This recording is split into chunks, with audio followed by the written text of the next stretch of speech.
Okay, so magandang araw. So dahil marami nag-request ng video recordings ng mga topics na tiniskas ko about Lavalas Framework, so gagawa nila ako ng isang crash course para dun sa mga medyo hindi nakuha agad at gustong balikan yung mga ituro ko nung nakaraan, so pwede nyo itong gamitin.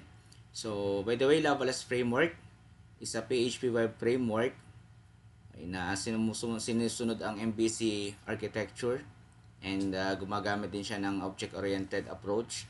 So meron na rin itong mga built-in libraries and helpers, kaya nga sabi pwede kayo mag-develop ng mas mabilis gamit yung Lavalas framework. Okay? So ngayon, unahin muna natin yung installation. So meron tayong two ways kung paano install si Lavalas framework. So by the way, yung kanyang documentation ay nasa lavalas.netlify.app. So po-post ko na lang yung link mamaya or sa description, paki-check na lang. Okay, so dito class makikita nyo na makikita yung documentation and then may makikita ko yung button para ma-download siya. Click nyo lang yung download and then dito class yan, makikita nyo class yung sa repository niya sa GitHub. So sa GitHub ko siya inilagay as one of my repository. So para yung isang way class na sinasabi ko, pwede nyo i-download lang to. Download yung zip file tapos extract nyo lang dun sa inyong server. Kung halimbawa ay WAMP sa www, kung kayo naman nakasam sa HTDocs. So extract nyo lang yon. And yung isa sa pinakamadali, kailangan nyo nga lang plus pala class na mag-install muna ng sa requirements, sa installation. So install kayo ng Git and Composer. Yung Composer naman talaga hindi naman required yan sa una. So pinagawa ko na lang yan para automatic makapag-add kayo ng path ng PHP dun sa environment variable ng inyong mga PC. Okay, so pwede rin naman manual pero mas mabilis na kung gagamit kayo ng Composer kasi gagamitin din naman natin yan sa mga susunod na discussions. Okay, so ayan. So ang next thing or yung isa pang way para makapag-install ay gamit yung si Git. So install nyo rin yan. So dalawang yan. So install nyo si Git para magamit yung mga Git commands natin. So paano ba tayo magko-clone? Okay, so punta tayo dito. Meron ako dito naka-ready na folder. Mag-create lang. I-open ko lang siya sa integrated terminal. Then, dito class, okay, tatype nyo lang ay git clone. Tapos, punta kayo sa repository, yung code na button, click nyo lang. Then, yung tab ng HTTPS, clip to or copy nyo lang yan at to clipboard. Then, balik kayo dito. So, again, git course. Then, paste nyo lang yan. And then, enter. So, automatic yan class ay magkikreate ng folder na Lavalas. Okay, kung halimbawa naman ibang folder ang gusto niyo paglagyan, space nyo lang dito and then ilagay niyo yung pangalan ng folder na gusto niyo. So, okay na ako dyan sa Git natin. So, ngayon, para ma-test natin kung running, kung okay, wala naging problema sa installation, punta lang kayo doon or CD nyo lang, Lavalas, CD Lavalas. Enter nyo lang para mapunta kayo dun sa directory ni Lavalas. Huwag nyo kakalimutan ha, yung CD Lavalas dapat nandun kayo sa directory. Or pwede naman sa folder na Lavalas, right click nyo lang, open integrated terminal. So pwede rin yun. So huwag nyo kakalimutan yan, dapat nasa folder kayo. So ngayon para matest natin using development server, PHP development server, type lang natin PHP s serve, then localhost. Gawin na lang natin siya sa port 3000. Then hit enter nyo. Tapos, control click nyo lang ito or kaya naman i-type nyo lang sa yung localhost port 3000 or control click or i-type nyo lang sa browser ninyo. For example, control click ko na lang para mabilis. Ayun. Pag nakita nyo class ito, ibig sabihin, okay yung installation nyo and pwede na kayo mag-start, mag-develop. So, nandito na rin class yung project structure natin, yung directory. So, dito class, paliwanag ko lang din ang babahagya. Okay, so yung structure niya. So, mapapansin nyo dito, nakita nyo tingnan natin, baka naman, sorry. Meron lang tayo class, or kahit dito na lang pala. Medyo maliit nga lang. So, sige, balik na lang tayo dito. Ayan. Meron tayong 5 folders dito. Yung na-generate natin kapag nag-install tayo ng Lavalas framework.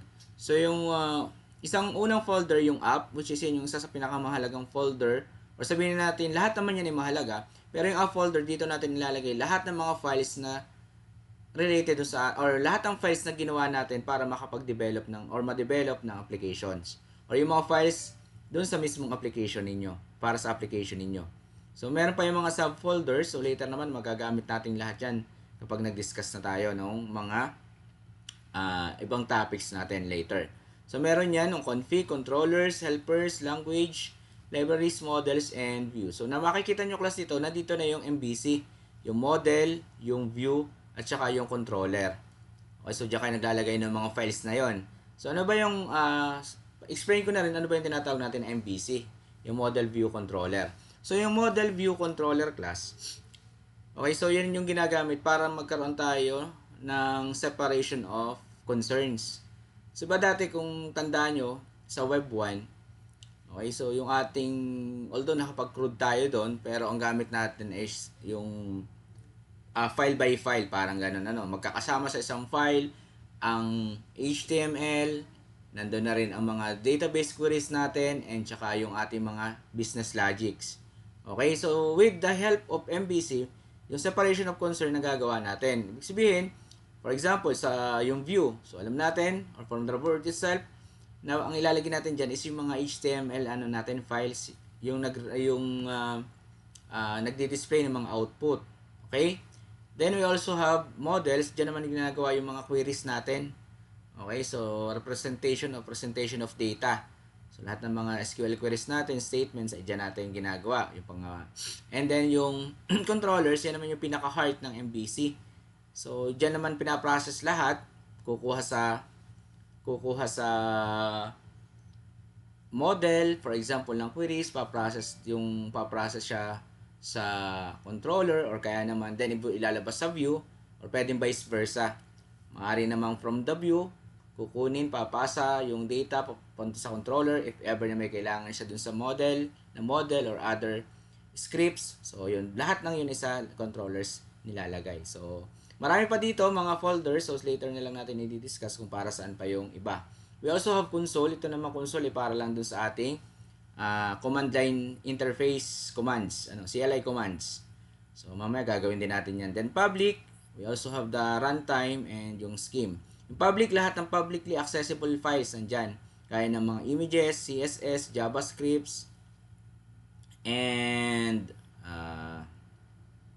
anything na publicly accessible dapat. Runtime, ito naman yung mga pinaglalagyan ng files na kung saan na-generate during the execution ng script. Okay? So, ng Lavalas framework. Kagaya ng mga log files, cache, session, so pwede natin siyang ilagay dyan. Okay, then we have the excuse me. Scheme, yan naman yung system folder. So, yan na yung nagpapatakbo yung buhay na mismo nung Lavalas framework. Ano? So, yan yung pinaka-system niya. So, yan yung ating directory structures. Ano? So, yung MVC lifecycle naman, so, meron tayo dito sa ating, punta tayo dito. So, hanapin na natin dito. Getting started. So, ayan. MVC lifecycle. Ayun. Flowchart natin. So, discuss na rin natin dito. So, lahat ng request natin ay sa front controller lagi dumadaan. So, yung front controller natin dito, class, is index.php. So, mapapansin nyo, lahat ng request dyan ibabato. Okay, at dyan din dadaan palabas. So, dito sa routing, ang sunod dyan, class, ay yung routing na tinatawag. So, sa bawat isang link sa URL, may katumbas yun na tinatawag natin na route. Okay? So, pag nagawa natin yung route, then, possible din, class, halimbawa, yung ating route na binubuksan ay nag-generate or nag-generate ng cache para mas mapabilis ng browsing sa mga susunod na time na pagbabrowse, pwedeng hindi na siya dadaan dito sa mga nasa likod o nasa unahan. So, yan ipapunta na sa cache and then i-display niya yung naka-cache na file. Okay, kung hindi naman, diretso siya, security check, then papasok siya dun sa tinatawag natin na controller. Okay? So, dun sa controller, gaya na sabi ko sa inyo, yung puso ng MVC, dyan na yung nagpapalitan ng models, libraries, kung may mga araw yung pabalik-balik, helpers, plugins, and scripts. Kapag na-process na dito sa application controller lahat, Yun, sa kanya ilalagay or di-display sa view. O kaya naman kung possible na i-cache niya, gusto niyang i-cache, then yun, balik ulit sa index. So, ganyan yung nagiging flow ng ating request gamit si Lavalas framework. Okay, so simulan natin class dun sa routing. So, mapapansin nyo class dito, nung in-access ko tong ating base URL, yung localhost 3000 na yan, ito yung lumabas. Okay, so, alin ba yung file na yan? Okay, so, ang gamit ng MVC class ay segment-based, ano? So, kaya puro makikita nyo dito sunod ay puro slash na ang pagitan. Okay, ng mga arguments and methods pala ng ating mga controllers, for example. Ayan, so pag nakita, again, ito, alin ba yung na-display na yan? Saan ba nanggaling yan? Okay, so, ang una natin titingnan dito class, lagi, sa Lavalas, okay? Para ma-check natin kung saan nanggagaling or saan nagmumula yung mga view natin. So, sa Lavalas, punta lang kayo class ng app folder, ayun. Then, punta kayo ng config, at makikita nyo class dito yung routes.php. Open nyo lang yan. At sa baba nyan, ayun. Makikita nyo class yung ating parang landing Okay, yung landing route natin or yung basic base route natin. Okay, so ay naka-point daw dun sa, palalakihin pala natin para kita. Ayan. Sobra. Try natin palakihin pa ng isa pa. Ayan. Okay, so yan class ay naka-point daw. Ibig sabihin, pag in-access daw natin yan, yung ating domain natin to, okay, yung base URL natin na yan. So, ma-access daw natin dito is yung welcome index. So, alin ba yung welcome index na yan? Okay, so yung welcome class, ito yung tinatawag na nating controller. Then, ito naman class, yung tinatawag natin na method. Ang controller natin ay isang class. So, ito ay class natin, ito yung method. Pero dito sa Lavalas, ang tawag sa kanya, okay, pag makikita nyo dito sa router yan, or sa routes, ayan yung controller natin, and method.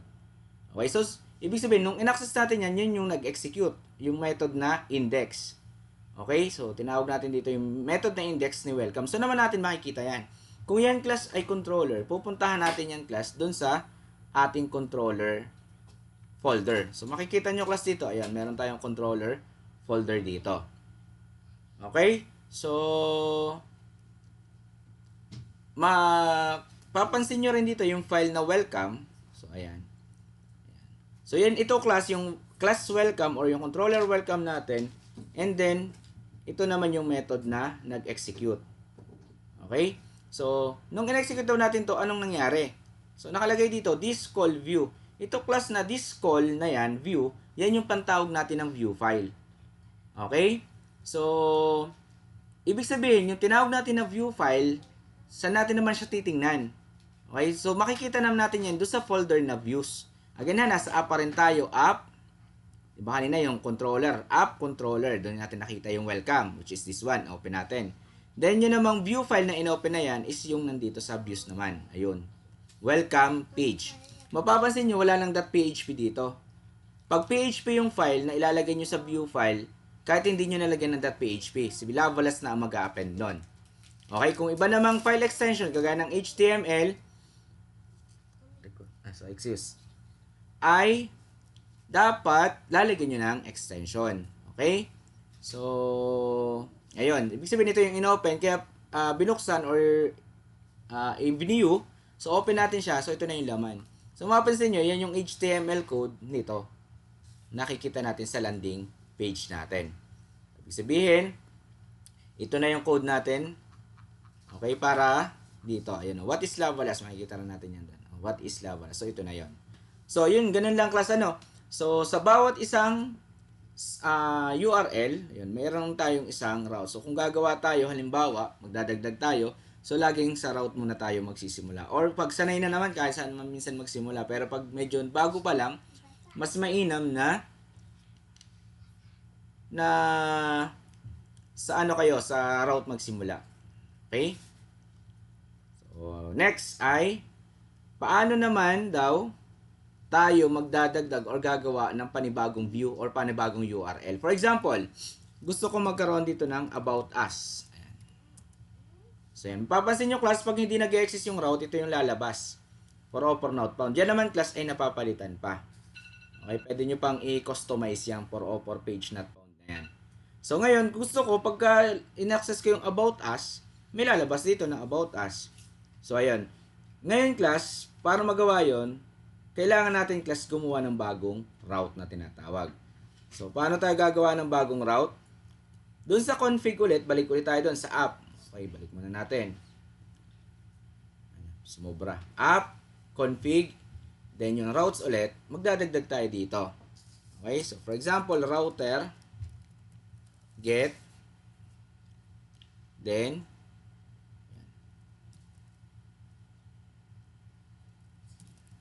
muna natin yung ating snooze lang pula natin. Yung ating copilot. So, ayan. So, get pa rin ang gagamitin natin kasi sa URL lang naman tayo naka-base, kukuha. Then, lagay natin dito ay about us. Okay? So, next. Meron din tayo class na tinatawag na closure. Pwede yung class na gumamit tayo nito or yung controller method. Or pwede rin naman class, halimbawa, ayaw nyo gumamit muna na controller method. So, by default kasi ito talaga yung unang-una. If ever na wala kayo controller method na gagamitin, so na gusto lang niya namang magpa-display, na halimbawa, hello world, pwede nyo class gamitin yung tinatawag natin na yan, closure. Okay? Then dito class, pwede na kayo magpa-echo ng, for example, ilalagay lang natin dito, about us page. Pwede rin yan. So, pwede kayo maglagay dito ng anything na gusto nyong i-display. Ma-display pag in-access yung about us. Yan yung isa class, na pwede nyong gawin gamit si closure na tinatawag. So, laki-lakihan pa natin para kita. Okay, so try natin i-access ngayon si about us. So, reload na natin. Ayun. Makikita nyo kasi nag-echo or nag-print nga yung about us page na yan. Okay? So, yan yung isa. Pwede natin gamitin yung closure. Okay? So, ngayon naman, paano naman kung halimbawa, gusto ko ulit i-controller ang gamitin? So, pwede class, halimbawa, kay welcome na lang din tayo gagawa. So, paano ba gumawa ng bagong method? So, ganun din lang sa pag nagawa ng method sa object-oriented programming. Public, for example, function. Then, halimbawa, lagyan na lang natin dito about us ang pangalan ng function. So, para ito this is for about us. Na page. So, ito yung papalitan natin mamaya. So, gagawin natin, ibabalik natin ulit sa ganito. Ayan. Then, wala pa tayong second parameter. Balik ulit tayo kay welcome. Ayun. About us. So, for example, dito tayo mag-hello. Mag-echo ng about us page. Save lang natin. Then, sa routes naman class, kuhanin lang natin itong welcome, then about us para yan yung mag-execute. So, welcome, about us. Save lang natin, then reload natin. So, same lang ang naging output. For example, palitan natin para makita natin na may nagbago. Lagyan natin ng this. This is about page. Save lang natin. Reload. Open. Ayun. Okay, this is about page. So, ngayon nakagawa na tayo ng bagong method. So, ngayon, kung halimbawa naman, gusto nyo naman na ibang controller naman. So, halimbawa, hindi mo na gagamitin sa welcome, gusto mo ibang controller. So, paano ba tayo magkikreate ng controller? Okay? So, dito class, right-click lang ulit tayo kay Lavalas. Okay? Para hindi na natin to i-close, para nagrara na yung ating program or yung Lavalas program natin. Open nyo lang ulit sa integrated terminal. Makikita nyo class, yung Lavalas ulit yung nakaselect na folder. So, pwede class tayong may commands tayo using CLI or yung may CLI commands tayo para makapag-create ng controller, model, view, helper, libraries, language, configs, etc. So marami tayong pwedeng i-create gamit si CLI. So paano ba tayo magra-run sa command line ng mga commands? So dito class, kung hindi ko kayo kabisado o hindi nyo pa kabisado lahat ng mga commands sa pag-create, so pwede nyo i-type muna yung PHP space console space CLI .php, then enter nyo lang. makikita nyo class dito lahat ng commands kung paano siya gagawin. So, yung controller, paano mag-create ng model, helper, library, review, language, and config. So, ngayon, ang kailangan natin yung controller. So, nakalagay, make controller, then pangalan ng controller daw. So, ngayon, class, clear lang natin. Ayun. So, ulit tayo, PHP, console, cli.php, then make controller, pangalan ng controller. For example, ang gamitin na lang natin ay user, or gawin natin, or ipangalan natin is user controller. Then enter, makikita nyo kung saan siya na-create. So dito class, makikita nyo yan dun sa loob ng controller. Ayun, makikita kayo na green. Then makikita niyo dito ito na yung ating user controller. Generated via CLI. So ngayon, may isa na tayong controller. O may bago na tayong controller rather. So ngayon, ang gagawin naman natin, maggagawa naman tayo ng methods kasi mapapansin nyo, wala siyang laman kundi yung constructor niya. Okay, so gawa lang tayo ng method dito. For example, function profile. So dito by default ang default natin default natin na modifier, access modifier sa PHP, pag hindi natin specify naka-public, So pwedeng function lang, okay na yan. Automatic yan ang profile natin is naka-public, or pwede nyo pa rin namang ilagay yung public para medyo maayos-ayos din yan, organize, So, ayan. For example, ilagay lang natin ay echo, this is the profile page.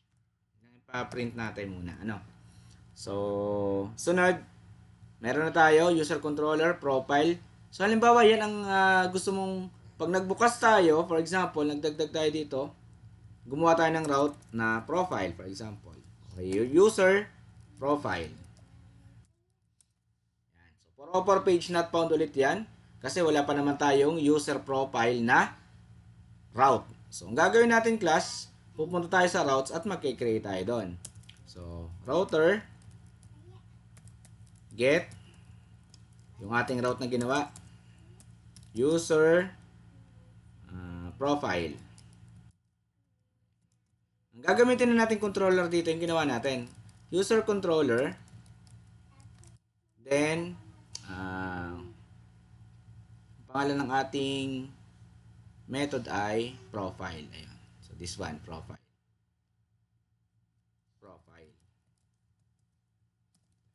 Then ngayon, access na ulit natin or reload na lang natin tong user profile na page. Ayan. So, makikita nyo class, meron na tayong profile page. Okay? So, halimbawa naman, sir, yan ang gusto kong maging landing page. Okay? So, kung yan na yung gusto nyo, pag in-access natin yung localhost 3000, yan ang maging access, maging landing page nyo. Pwede nyo nang palitan si welcome index. Okay? Palit nyo lang yan dun. So, kung ano yung gusto nyo maging landing page, yun ang ilalagay nyo dito. So, ito yung pinaka-landing natin yung forward slash na yan. And then, pag in-access natin yan, yung localhost 3000, so yun na rin yung lalabas. So, ganun lang din magpalit. Dito. Okay, so, for example, yan. Next, paano naman tayo mag-create ng view file? So, yun na yung sunod, So, paano naman ang view file? So, kagaya nito. So, pag mag-create naman tayo ng view file, ang gamit naman natin doon ay php console cli.php then make view. Then, pangalan ng view file. For example, profile na lang din. Save. Then, makikreate yan dun sa ating app. Then, views. Sa folder na views. Ayan, meron na tayong profile dito. Ayan. So, profile page. So, yun. Ganyan lang. Mag-create ng profile. Then, for example, yun ang tatawagin natin dito kay user controller. So, close muna natin yung iba. So, sa halip na to, tatawagin natin yung ating view file na profile. This call, ganun pa rin, view, then, pangalan ng ating view file. So, yan ay profile without PHP.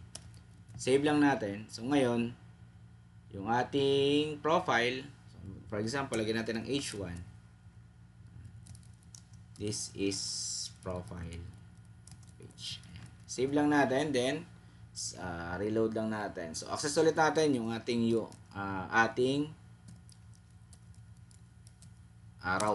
Ayun. So, yun. Na-access na natin yun. Class yung tinatawag natin na view file. Okay. So, sunod. Create controller. Okay na tayo dito. Yan. Method argument. So, paano naman halimbawa? Profile. So, dito halimbawa maglagay ako ng username. Halimbawa ay acid core. So, gusto ko yung username na acid core makukuha ko, magagamit ko dun sa controller natin. So, dito sa mga controller. So, close ko na rin to. Gusto ko siya magamit dito. Para gusto ko ma-display yung account, halimbawa yung name ni username ni user acid core. Halimbawa, nilagay ko dyan si extreme. So, yun namang information ni extreme. So, ito na class yung tinatawag natin argument. Nagbabago-bago yan. Okay, kung yan ay argument, so ang pagpapasahan natin yan, okay, tinatawag natin na parameter. So, yung parameter naman class, ay alam naman nating lahat na kay method. So, ibig sabihin, dito natin siya ipapasa sa mga methods. Okay, for example nga, kay profile. So, paano naman tayo gagawa ng route na may placeholder para dun sa ating argument. So, dapat ito kasi naka-placeholder kasi nababago-bago ang possible na magbago ang value niyan. Kaya nga siya ay argument. Ano? So, dito class, sa routes, yung profile natin, gagawa lang tayo class dito ng, di ba dapat after ng profile, dito natin ilalagay yung username. So, ilagay lang natin dito username para sa placeholder natin. Pag yan class inilagay natin ng ganyan, at nira natin yan, so yun, lalabas na ulit ito. Ano, mawawala na yung error. So, kahit anong ilagay mo dito, bawa, ayan. Kasi yun pa rin. Halimbawa ay acid core, walang magiging error dito. Okay? So, ngayon naman, gusto ko siyang ma-display yung acid core. Pwede kong gamitin sa query. Where close ko na lang, where user na. Select all from users where username is equal to yung laman nito. Halimbawa, acid core. So, paano naman siya, class? Kukunin. So, again, sabi ko nga, di ba, ang argument para kay method. So, mangyayari dyan, dito sa user controller natin, for example, ito yung gagamitin natin. So, dito ko siya kukunin. Dito ko siya ipapasa. For example, ilagay ko dito ay username. Di ba yan yung ina-access natin dito sa route? Ayun. So, dapat, kung meron ka ditong placeholder, meron kang kay method na tinatawag na parameter. So, kagaya nito. Yan na yung sasalo dun sa nilalagay nating arguments dito sa URL. So, ngayon, yung username na yan, pwede na natin siyang magamit dito. For example, echo lang natin siya. Username. Okay? So, na-echo lang natin para sa debugging, ano. So, reload lang natin. Ayun, makikita nyo na siya doon. Magagamit yun na. Ibig sabihin, nakukuha nyo na yung arguments na inilalagay natin dito sa taas. For example, extreme. Ayun, nakukuha na natin siya. At pwede tayo, class, magkaroon ng maraming arguments. Siyempre, diba, alam naman na, maraming parameters and pwede rin natin pasahan yun ng maraming arguments. So, nakadepende sa parameters yung arguments na ipapasa. So, dito sa routes, halimbawa, magdadagdag pa kayo. So, dagdag lang kayo dito ng isa. Halimbawa, ay name. So, dito, magdadagdag din lang kayo ng isa. Halimbawa, ay name din natin yung pangalan natin. Then, dito ay concatenate lang natin para makita natin. Si name naman ang gamitin natin. So, dito class, pag nireload natin yan, so error not found na yan kasi kulang ng isang parameter. Bawa error. Extreme ron. Okay, so, ayan. Ganun lang class umaccess or mag-access ng parameters sa in Lavalas framework. Okay? So, ngayon, di ba kita natin, nagsasama sila. Ano? Nakikita natin siya, nakikita natin to. Pero sila sa totoong buhay, ito kasi galing sa view file. Ito naman, naka-display lang doon sa mismong controller natin. Echo lang natin. Ang sunod natin class gagawin, paano natin ipapasa yung data papunta doon sa ating view file. Okay? Ito na yung sunod. Paano natin siya ipapasa? Yung ating this-call view, meron yung second parameter. Okay? At yan o class, yung pinaglalagyan ng data na gusto nating ipasa papunta sa kanya. Sabihin, kung gusto kong ipasa si username at si name kay profile view o sa view na sa view file na profile, so dito ko siya ilalagay sa pangalawang parameter.